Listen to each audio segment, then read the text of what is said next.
امریکہ نے اقوام متحدہ کی سلامتی کونسل کو بتایا ہے کہ اس نے اسرائیل، فلسطینیوں اور دوسروں پر واضح کیا ہے کہ اگر فریقین جنگ بندی کا سوچیں تو امریکہ اس کے لیے مدد دینے کو تیار ہے۔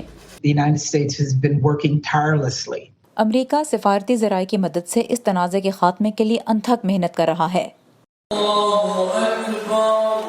عید الفطر عام طور پر پوری دنیا کے مسلمانوں کے لیے خوشی کا وقت ہوتا ہے، لیکن اس سال عید نہ صرف وبا کی وجہ سے بلکہ اسرائیلیوں اور فلسطینیوں کے درمیان بڑھتے ہوئے تشدد کی وجہ سے متاثر ہوئی ہے، اور اس وجہ سے کچھ امریکی مسلمان تنظیموں نے اختتام ہفتہ وائٹ ہاؤس کی جانب سے عید کی بذریعہ انٹرنیٹ ہونے والی تقریب کا بائیکاٹ کیا۔ کونسل آن امریکن اسلامک ریلیشنز نے دیگر مسلمان تنظیموں کے ساتھ مل کر وائٹ ہاؤس کی ورچوئل عید کی تقریب کا بائیکاٹ کیا ہے۔ اس کی وجہ غزہ اور مشرقی یروشلم میں اسرائیل کی جانب سے فلسطینیوں کے انسانی حقوق کی خلاف ورزیوں پر بائیڈن انتظامیہ کا مایوس کن رد عمل ہے۔ وائٹ ہاؤس میں سالانہ افطار پارٹی کی روایت صدر بل کلنٹن نے شروع کی تھی۔ اس سال صدر جو بائیڈن اور خاتون اول جل بائیڈن نے عید پر ورچوئل تقریب منعقد کی۔ ہم لاکھوں مسلمان امریکیوں میں اس دن کی روح دیکھ سکتے ہیں، وہ جو ہر روز ہمارے ملک کو مضبوط بنانے میں اہم کردار ادا کرتے ہیں۔ ان میں کئی بہادر فرنٹ لائن ورکرز بھی شامل ہیں۔ صدر بائیڈن نے اعتراف کیا کہ اسرائیل فلسطینی تنازع دنیا بھر کے مسلمانوں کے لیے پریشان کن ہے۔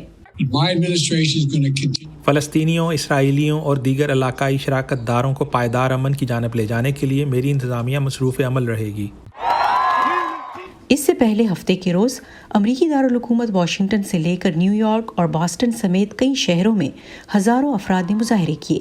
بعض شہروں میں یہ سلسلہ اب بھی جاری ہے۔ مظاہرین کا مطالبہ ہے کہ بائیڈن انتظامیہ اسرائیلی حکومت کی طرف سے فلسطینیوں کے انسانی حقوق کی پامالیاں روکنے کے لیے مزید اقدامات کرے۔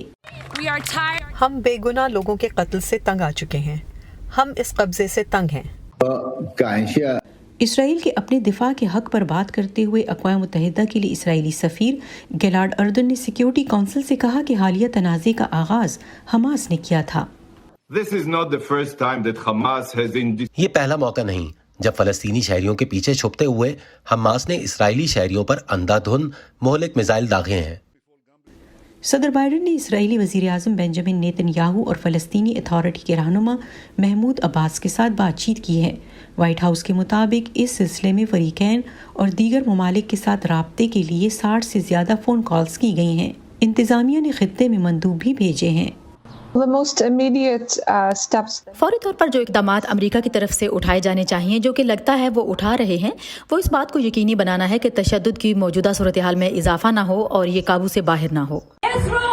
ان پرتشدد واقعات سے پہلے صدر بائیڈن نے مشرق وسطی میں تعطل کا شکار امن مذاکرات دوبارہ شروع کرنے کے لیے زیادہ کوششیں نہیں کی تھیں۔ اب ان پر نہ صرف امریکی مسلمانوں کی طرف سے بلکہ ڈیموکریٹک پارٹی کے ترقی پسند دھڑے سے تعلق رکھنے والے قانون سازوں کی طرف سے بھی دباؤ ہے کہ وہ ایسا کریں۔ Nilofar Mughal, voice of America, Washington.